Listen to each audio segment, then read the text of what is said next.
अपनी ज़िंदगी के हर एक पल में हमें कुछ ना कुछ महसूस होता है, चाहे वह खुशी, उदासी या गुस्सा हो। इन भावनाओं का संबंध हमारे इमोशंस से होता है, जो हमारी ज़िंदगी को रंगीन बनाते हैं। गुस्सा या नाराज़गी जैसी भावनाएं हमें इस दुनिया में होने वाली घटनाओं का सामना करने के लिए तैयार करती है। इमोशंस को हम अक्सर उत्साह या असहमति के रूप में ही देखते हैं, लेकिन ये हमारे जीवन में बहुत महत्वपूर्ण होते हैं। इनमें हमारी सोच, भावनाएं और क्रियाएं समाहित होती है, जो हमें एक अद्भुत और व्यापक अनुभव प्रदान करते हैं। हमें इमोशंस को सिर्फ परेशानी का कारण नहीं मानना चाहिए, बल्कि हमें इन्हें अपने जीवन में सकारात्मक रूप में देखना चाहिए। इन्हें जीतने का हमें दृढ़, निश्चित और सकारात्मक दृष्टिकोण प्रदान कर सकता है। अगर हम इमोशंस को सही तरीके से संगठित करते हैं, तो ये हमें फिजिकल और मेंटल हेल्थ में सुधार कर सकते हैं। इन्हें समझना हमें अपनी भावनाओं को सही दिशा में प्रबंधित करने में मदद कर सकता है, जिससे हम अपने लक्ष्यों की प्राप्ति में सफल हो सकते हैं। इस प्रकार हमें इमोशंस को सिर्फ एक चिंता की चीज़ नहीं, बल्कि अपने जीवन की एक महत्वपूर्ण और सकारात्मक पहलू तरह से देखना चाहिए। जब हम अपनी ज़िंदगी में कुछ करते हैं, तो अक्सर हमें उसके परिणाम में अनेक तरह की भावनाएं महसूस होती है, और फिर एक समय आता है जब हम इन इमोशंस को कंट्रोल करने का तरीका खोजते हैं। इस समर्थन में इमोशंस को समझना और उसे सही तरीके से प्रबंधित करना बेहद महत्वपूर्ण है। बिना ठोस गाइडेंस के इमोशंस को कंट्रोल करना कठिन हो सकता है, लेकिन सही मार्गदर्शन के साथ यह कार्य सरल हो जाता है। इस समरी में हम जानेंगे कि इमोशंस को समझना क्यों ज़रूरी है और यह कैसे हमारे नेगेटिव इमोशंस से निपटने में मदद कर सकता है। इमोशंस हमारे दोस्त होते हैं, जो हमें इमोशनल मैच्योर होने और ज़्यादा खुश रहने में मदद कर सकते हैं। इसलिए हमें नेगेटिव इमोशंस को केवल कठिनाइयों की चीज़ नहीं, बल्कि एक सीधे माध्यम से देखना चाहिए, जो हमें आगे बढ़ने में मदद कर सकता है। जब हम इमोशंस को सही तरीके से संगठित करते हैं, तो वे हमें सकारात्मक दिशा में मार्गदर्शन कर सकते हैं और हमें अपने लक्ष्यों की प्राप्ति में मदद कर सकते हैं। एक बात स्पष्ट है कि हमारे विचार और इमोशंस हमारे भविष्य को निर्धारित कर सकते हैं।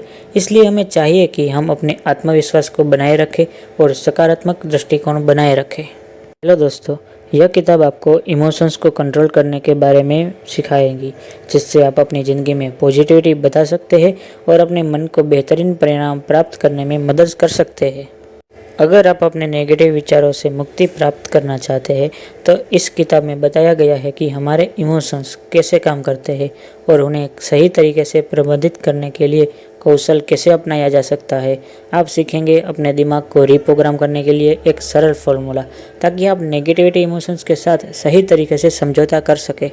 इस किताब में आपको अपनी कहानी को कैसे बदलने के लिए आसान रणनीतियाँ और प्रैक्टिकल एक्सरसाइजेज मिलेंगी, जो आपके इमोशंस पर सकारात्मक प्रभाव डाल सकती है।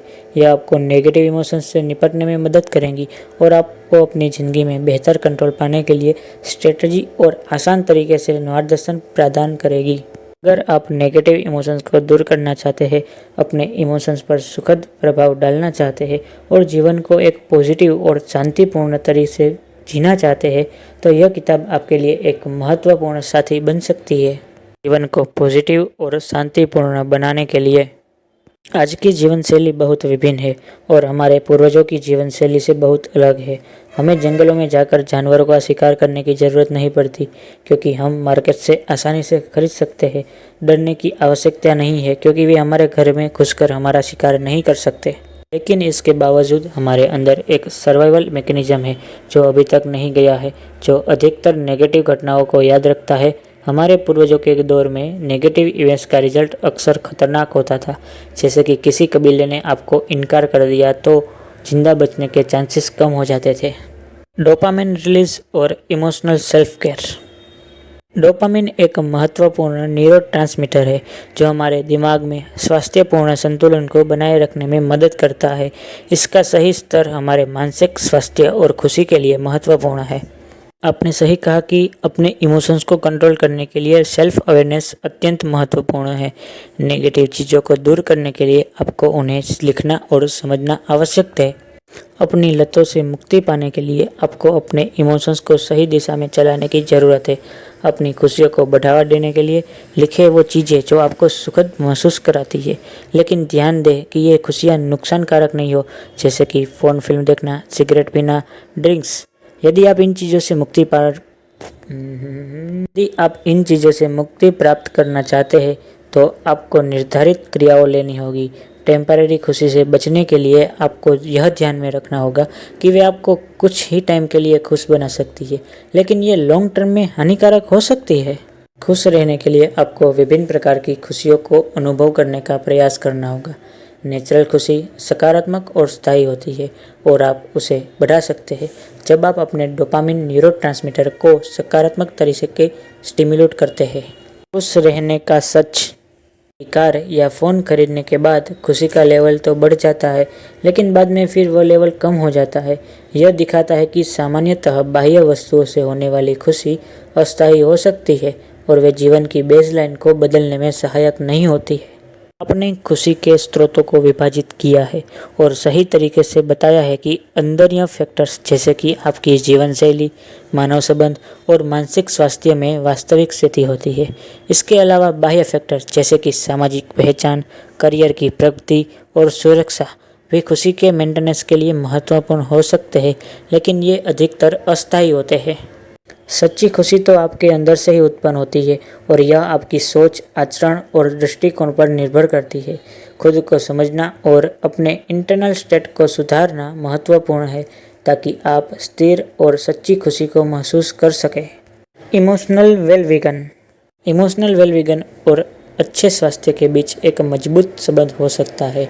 इमोशंस को कैसे प्रभावित किया जा सकता है ताकि उनसे पॉजिटिव इम्पैक्ट हो। नींद की महत्वपूर्णता को बताने का तरीका भी काफ़ी उपयुक्त है। नींद की कमी से गुस्सा और नेगेटिव इमोशंस का अधिक होने की संभावना होती है। ध्यानपूर्वक और सुखद नींद लेना और सुबह उठकर ताजगी से भरा हुआ महसूस करना हमारे इमोशनल वेलबींग को बढ़ा सकता है। इस तरह की सेल्फ केयर और सेल्फ अवेयरनेस आपको जीवन को सकारात्मक दिशा में बदलने में मदद कर सकती है। इसके अलावा जब आप अपने नेगेटिव इमोशंस को दूर करने के लिए शॉर्ट टर्म सॉल्यूशन का उपयोग करते हैं तो यह आपको तत्पर और प्रोएक्टिव बनाए रखता है। गाना सुनना और मूवी देखना कैसे मानसिक स्थिति को सुधार कर सकता है। यह सभी तरीके एक सही मार्ग में बढ़ने में मदद कर सकते हैं और जीवन को पॉजिटिव और उत्साही बनाए रखने में सहारा प्रदान कर सकते हैं। बिल्कुल सही। यह अच्छा है कि आप लॉन्ग टर्म सॉल्यूशन पर भी ध्यान दे रहे हैं जो आपको अपने इमोशंस को समझने में मदद करेगा। मेडिटेशन, पॉजिटिव अवेयरनेस और योग जैसी एक्सरसाइज का अभ्यास करना बहुत सहायक हो सकता है। ये तकनीकें आपको शांति, आत्म अवगुंठन और स्थिति में उत्तरदायिता की भावना करने में मदद कर सकती है। इसके अलावा आप अपने लक्ष्यों और सपनों की पूर्ति के लिए सकारात्मक एक्शन लेने का भी संकेत कर रहे हैं जो आपको अच्छे सोचने और सही मार्ग पर बने रहने में मदद कर सकता है।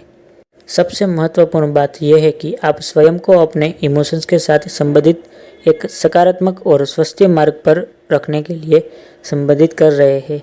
यह आपको एक सकारात्मक और सुरक्षित माहौल में रखने में मदद करेगा। बिल्कुल, सेल्फ अवेयरनेस एक महत्वपूर्ण कौशल है जो व्यक्ति को अपनी सोच, भावनाएं और व्यवहार को समझने में मदद करता है। यह आपको अपने स्वभाव और व्यक्तिगत मान्यताओं के समझने की क्षमता प्रदान करता है और इस प्रकार आपकी पर्सनल ग्रोथ को सहारा देता है। यहाँ कुछ तरीके हैं जिनसे आप सेल्फ अवेयर हो सकते हैं। पहला है मेडिटेशन और माइंडफुलनेस। योग और माइंडफुलनेस प्रशिक्षण आपको अपने विचारों और इमोशंस को ध्यानपूर्वक देखने में मदद कर सकते हैं। दूसरा है दिनचर्या और भावनाओं को लिखना, एक अच्छा तरीका है जिससे आप अपनी सोच और भावनाओं को समझ सकते हैं। तीसरा है सोशल इंटरेक्शन। दूसरों के साथ विशेष रूप में सुनना और बातचीत करना आपको अधिक सेल्फ अवेयर बना सकता है। चौथा है पॉजिटिव अवेयरनेस। आप सकारात्मक तरीके के अपने आत्म मूल्य को स्थापित करने के लिए पॉजिटिव अवेयरनेस को इस्तेमाल कर सकते हैं। पांचवा है स्वास्थ्य का ध्यान रखना। उस स्तर की शारीरिक गतिविधि, सही आहार और पर्याप्त नींद से भी सेल्फ अवेयरनेस में सुधार हो सकता है। इन तकनीकों का अभ्यास करके आप अपने इमोशंस को स्वस्थ रूप में कंट्रोल कर सकते हैं और अपनी पर्सनल ग्रोथ की दिशा में आगे बढ़ सकते हैं। यह एक शानदार प्रक्रिया है जो आपको नेगेटिव इमोशंस को पॉजिटिव में बदलने में मदद कर सकती है। इसके लिए आप इस तरीके से आगे बढ़ सकते हैं। पहला है कार्यों की लिस्ट बनाइए।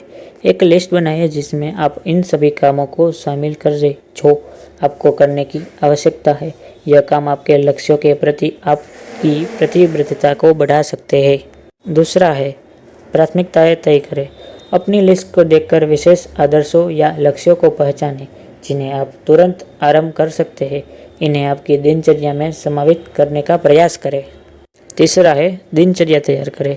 आपके लक्ष्यों को ध्यान में रखते हुए एक बेहतर दिनचर्या तैयार करें।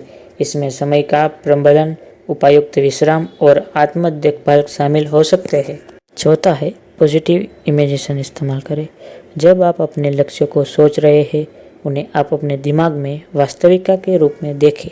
अपने आत्मविश्वास और उत्साह को बढ़ाने के लिए एक प्रक्रिया का इस्तेमाल करें। पांचवा है सेल्फ रिव्यू। रोजाना आप अपने किए गए कार्यों का समीक्षण करें और इनमें से सीखें किस प्रकार की समस्याएं उत्पन्न हो रही है और कैसे आप इन्हें सुलझा सकते हैं। इस प्रकार आप अपने दिनचर्या को संगठित रूप से बना सकते हैं और इससे पॉजिटिव इमोशंस को बढ़ावा मिल सकता है। समय का सही तरीके से प्रबंधन करना और आपको कार्यों में स्पष्ट लक्ष्यों के साथ पूरा करना महत्वपूर्ण है।